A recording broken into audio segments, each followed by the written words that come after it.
As you guys know, our boat is starting to be built. That's really, really exciting, but in order to finish the whole of the boat, we need to finish the sail plan of the boat. And that's why we are at Selden Masts today, because we have a really important meeting to finalize the design of our masting system. That's gonna be just so awesome. So Follow let's us. go. Well, if you're new to our channel, you might not know that while Metal Boat Yard builds the hull of our new boat, we will be converting a cargo van into our home on wheels to live on it while we finish the building of our boat ourselves. I don't know if you remember, but around 2 years ago we went to the US to visit our good friend Jonas at Selden Masts. That's Christmas tour of Selden factory. We were so impressed by what we saw that ever since we knew that if one day we build a new boat, we would definitely need to work closely with Selden to design our new sail plan. And after years dreaming, the day has come. Welcome to Selden France. So before we start this tour, we need to give you a quick explanation so you understand exactly what we are looking for from this visit. What are you looking for? What's the answer we need? So first we need to decide if we're gonna go with aluminum or carbon fiber mast. Second, if we're gonna have a masthead or a fractioner rig. the angles of the spreaders. Yeah, if we're gonna have straight spreaders or if we're gonna have angle spreaders. And if we have angle spreaders, what will be the angle for the spreaders? Because this will change the structure of the whole of the boat that we're just starting to build. Are we gonna have a furling main system or not? Are we gonna have a batten car, or are we gonna have a simple sliding system or a little car that slides inside the mast? There's a few different ways you can put the mainsail away, and we need to make a decision because this actually changes the weight of the boat. If we're gonna have single line reef. Yeah, that's another option. Furling genoa, are we gonna have electric? If we have electrical, we need to find a way of bringing the wires to the electrical panel. And also, if we have just a normal furling system, we need to have a way for the line to go to the cockpit. So we need to know the deck layout. Yes. Sail plan. Yeah, the sail plan is really important because this will change the mast itself, and also will change how the lines are going to run in the boat. It will change a lot of things.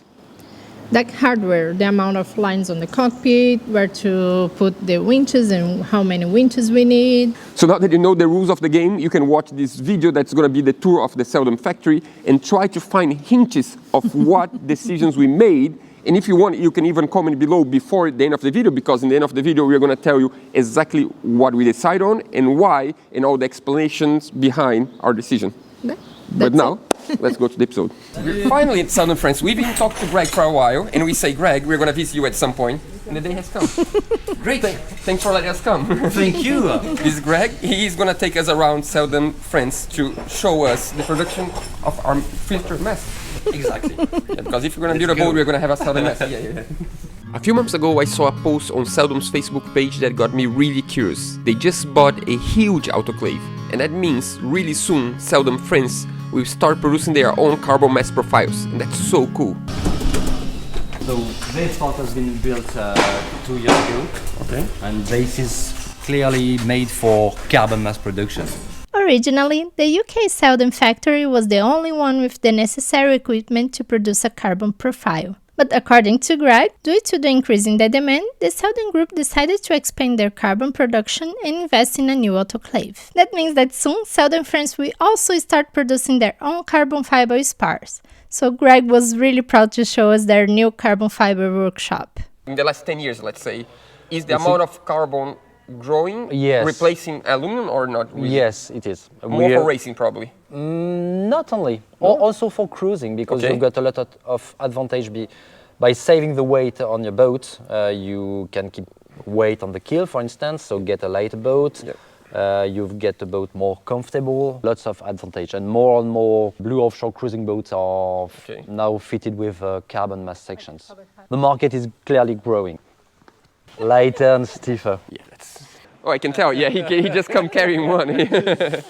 On the carbon mass, you have to design everything from the beginning, because there you can see all the patches on all the reinforcements which are made on the mast. So you need to know where each screw is going to be. Exactly.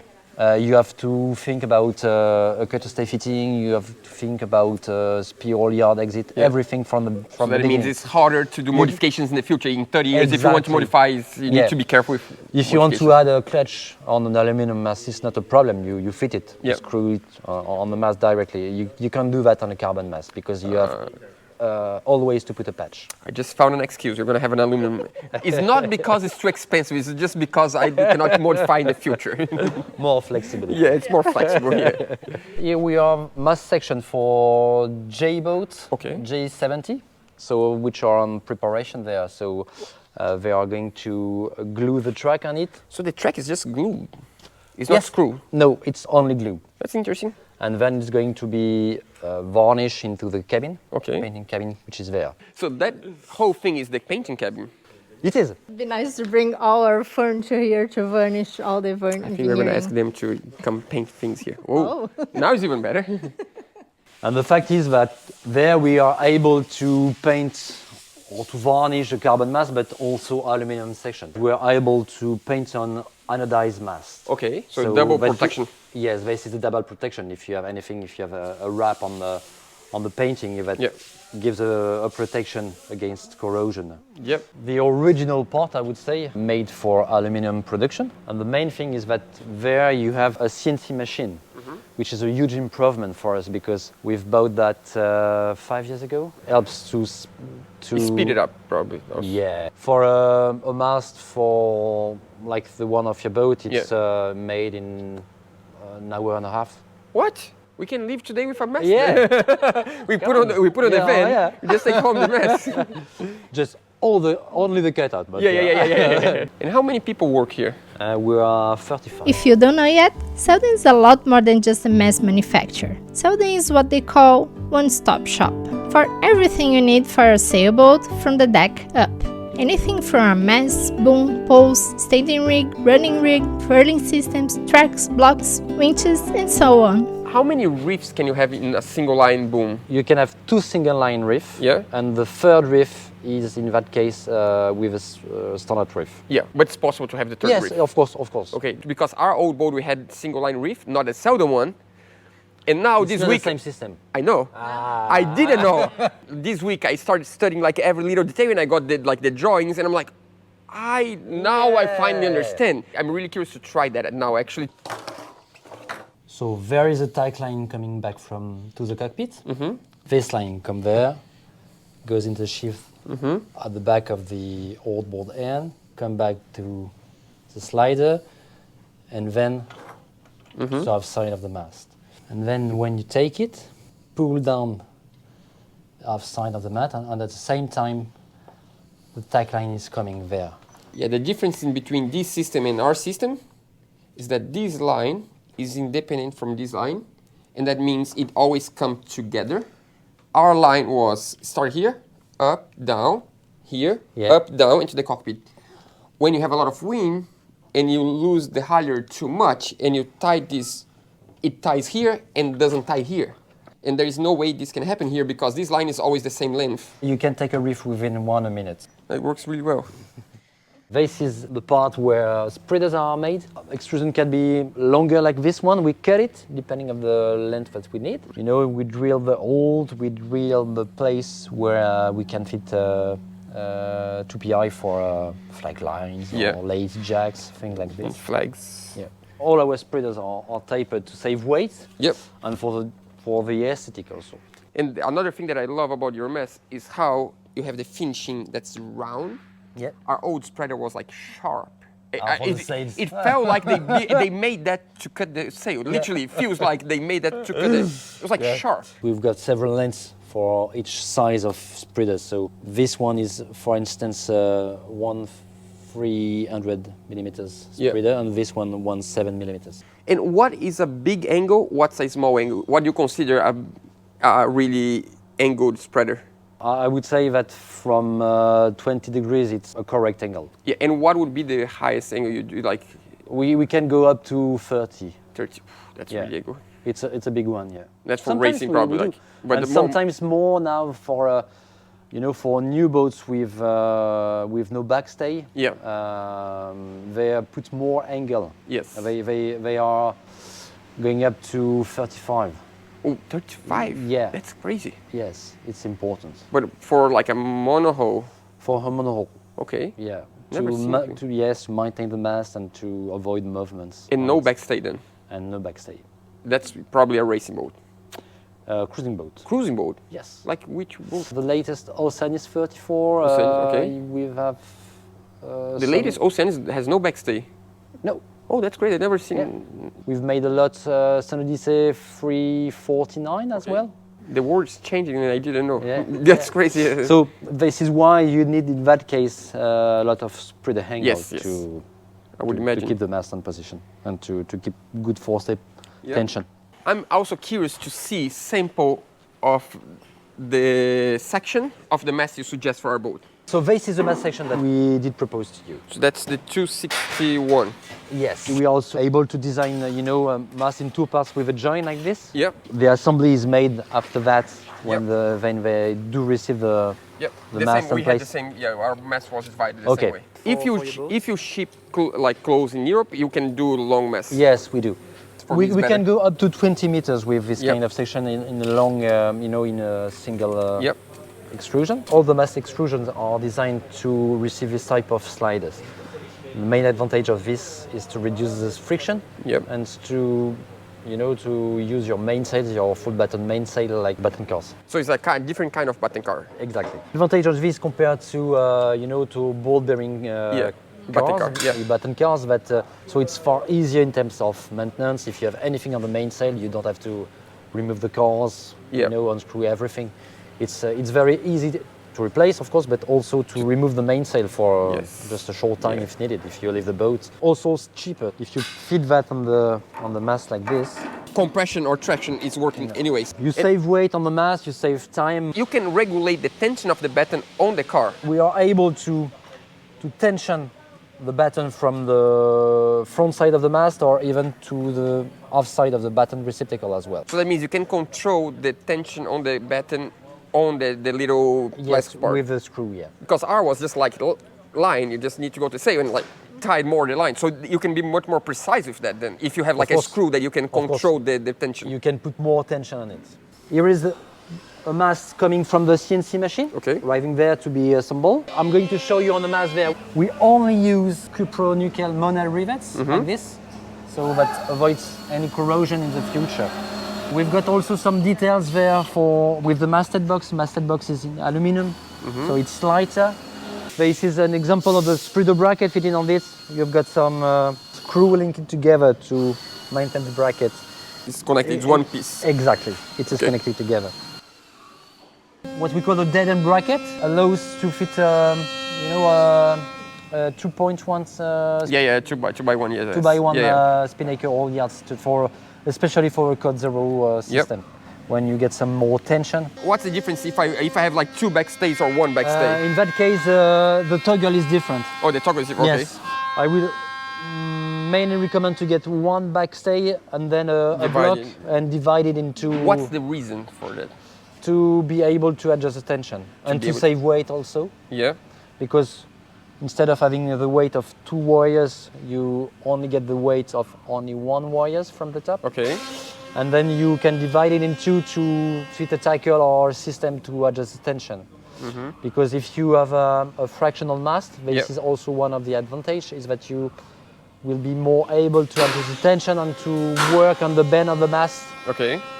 To adjust the shape of your mainsail. This is the system. Okay. So, finally, the furler remains the same. Okay. The fact is that we take off the drum and we put the motor in place. So feel free to push on the button if you want. Let's go sailing then.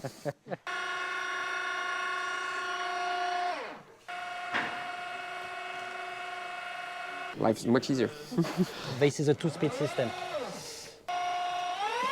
Okay.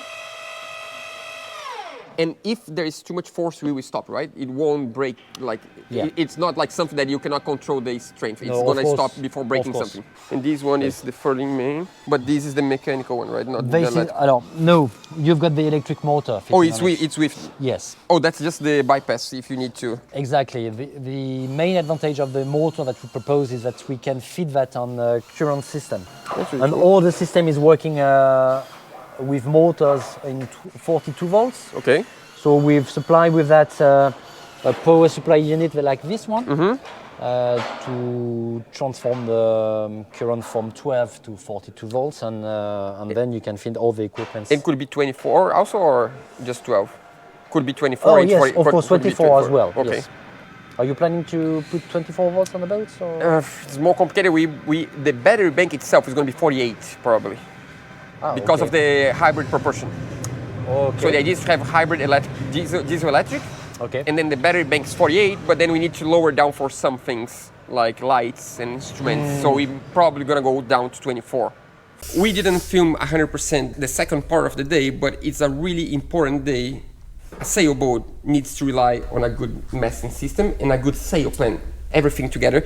And I think this meeting was really important because we've been talking for a long time, but in person it's easier to see the materials, the equipments. And yes. Thanks so much, I really appreciate it. Thank you. But that's not the last time. You're going to see me more often. So now, let's talk about our decisions. We came up with what we believe is going to be the sail plan of our boat.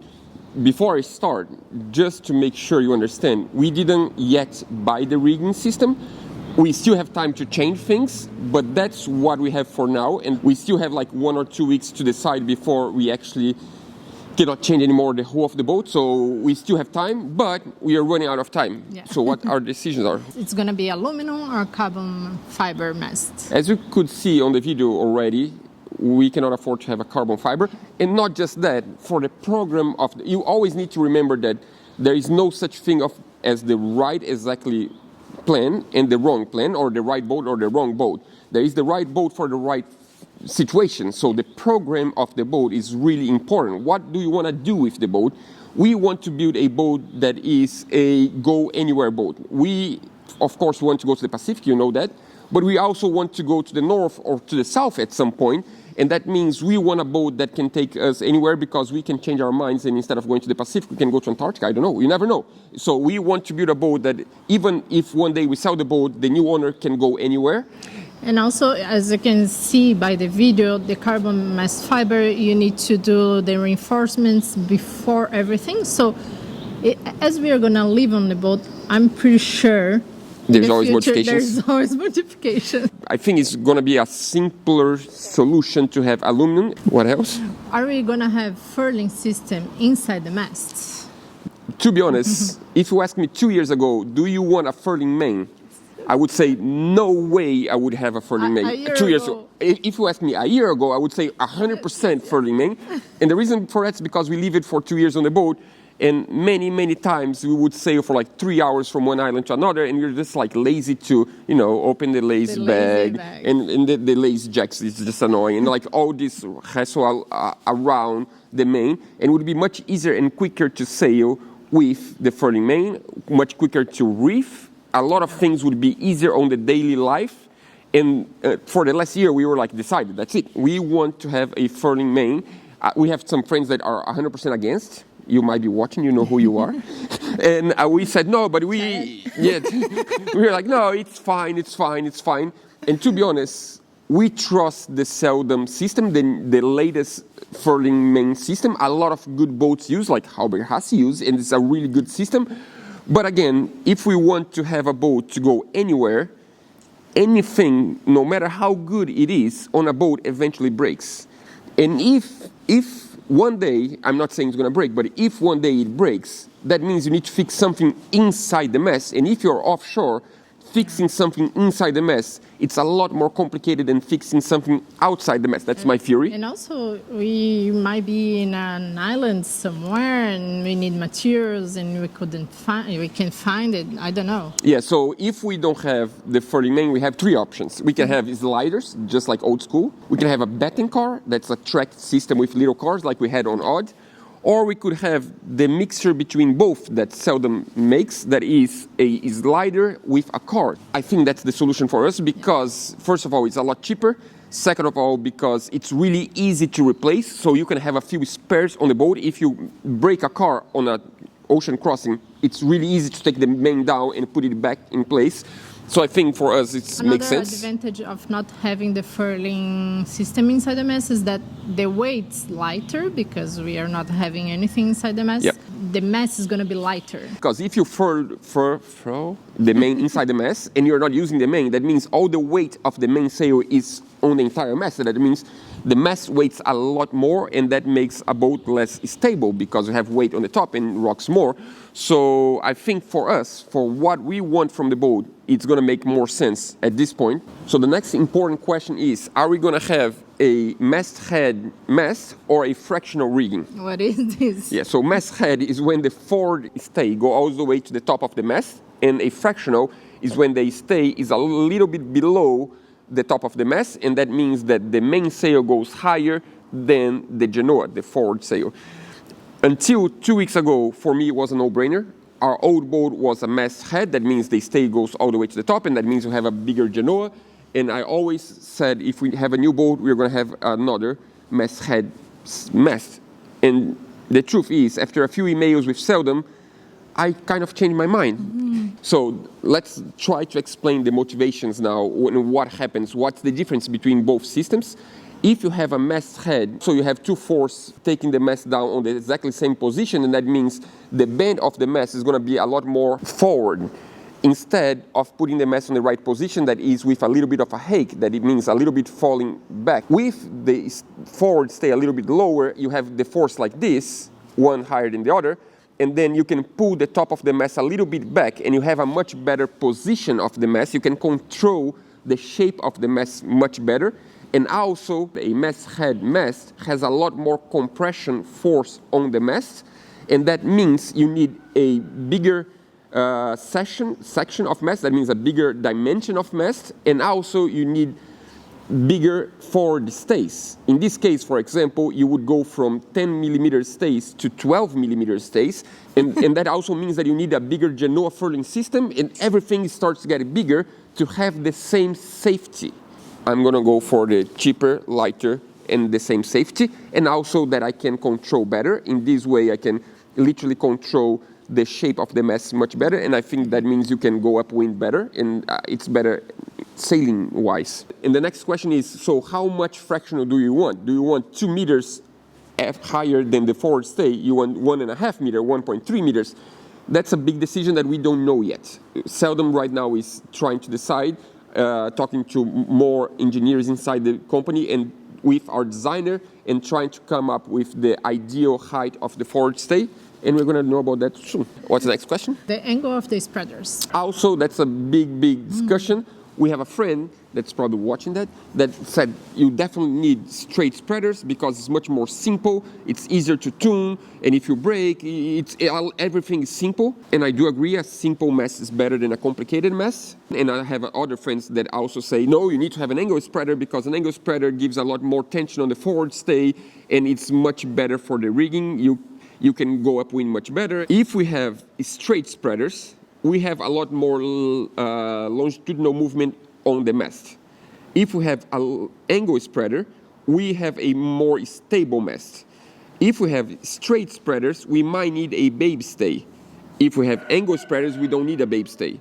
If we have angle spreaders, if we lose the back stay, there is a possibility we don't lose the mast because the angle spreader will probably hold the mast up. So in the end of the day, we decide to go with an angle spreader, and the reason for that is because we want to have a possibility of trimming the mast better, and we also want to have a mast that if we break the back stay, there is a bigger possibility that the mast won't fall, because if it depends on the angle of the spreader, even if you lose the backstay, the mast can support itself, and in a straight spreader, there is nothing holding the mast back if you lose the backstay. And also, we can have a bigger genoa without overlapping the spreader, and if we have straight, it always gets on the spreader, and that's a little bit annoying.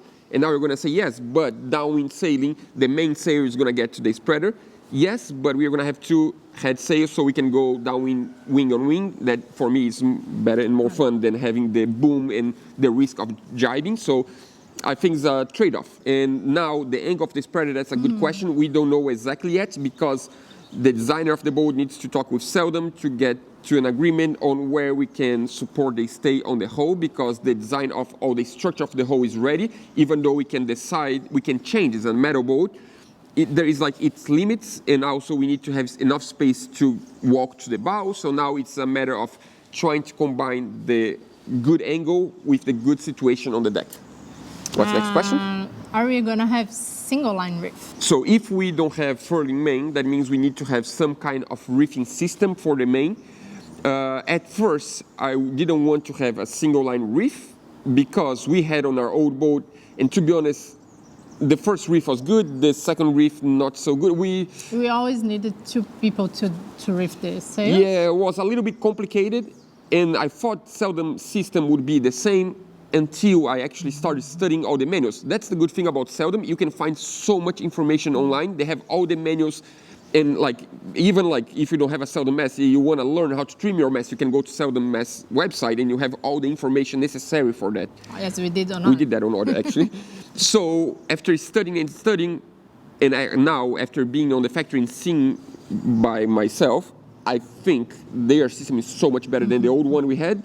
And the difference for that is because it's not one continuous line, it's just, you have two different lines.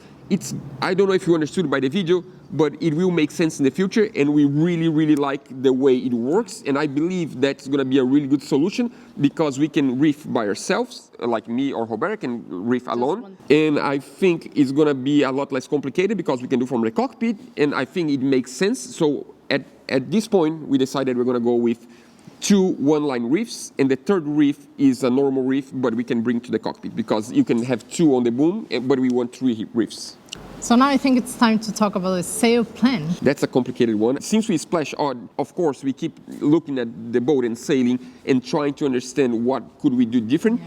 And the truth is, on odd, we had a Solent rig. That means we had 2 forward sails on the top of the mast. And we end up using the smaller one much, much more often because the big one was too big for heavy winds and also too heavy for light winds. That means whenever we have not enough wind for the small one, we want to use the big one, it was too heavy to fly. It would just like be just hanging down. And that means on this boat, we want to fix that. On odd, we had like 145% Genoa, I believe.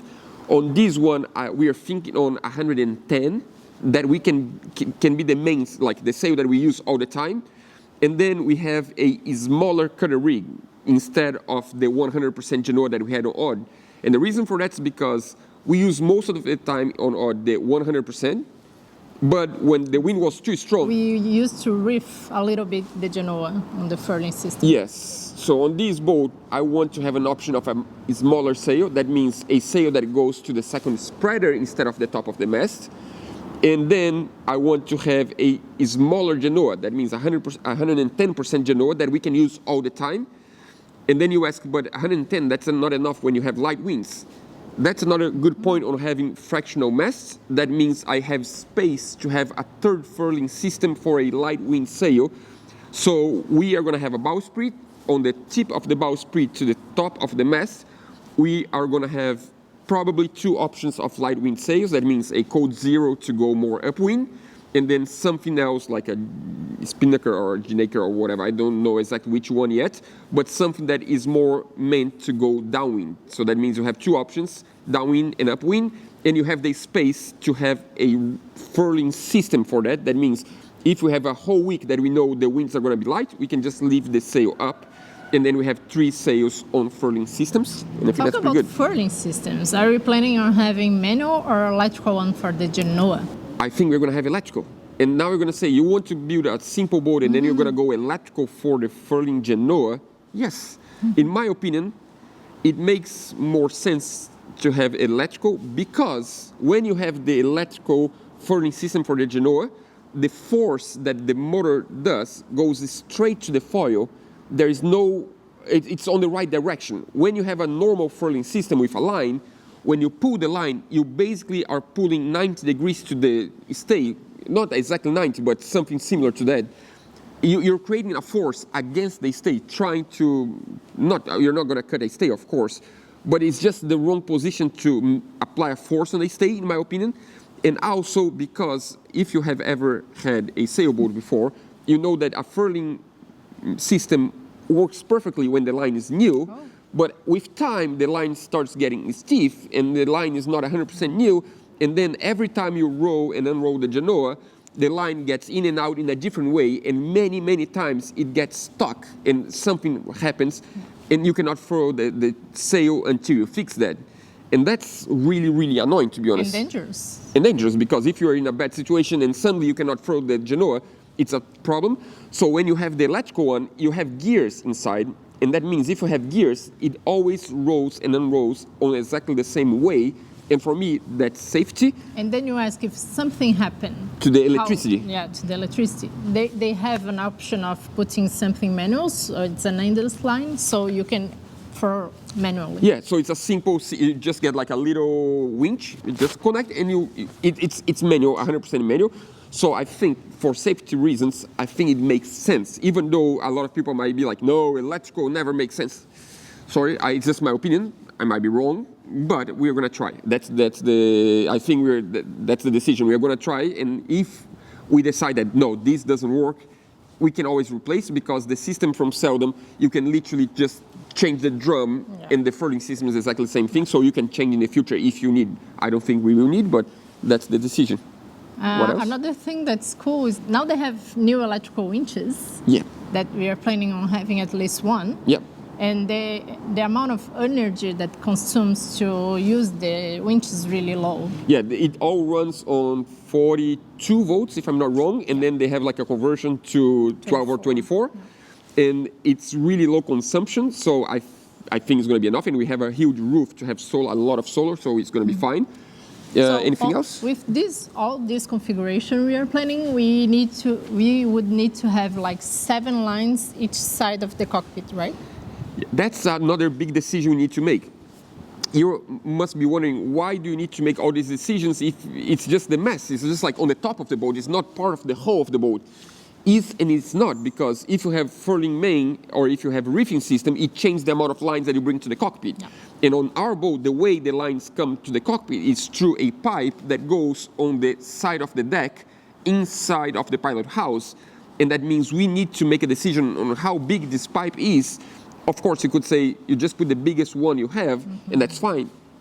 It's really complicated for the interior layout of the boat. So we're trying to make it as small as possible, but big enough to hold all the lines we need.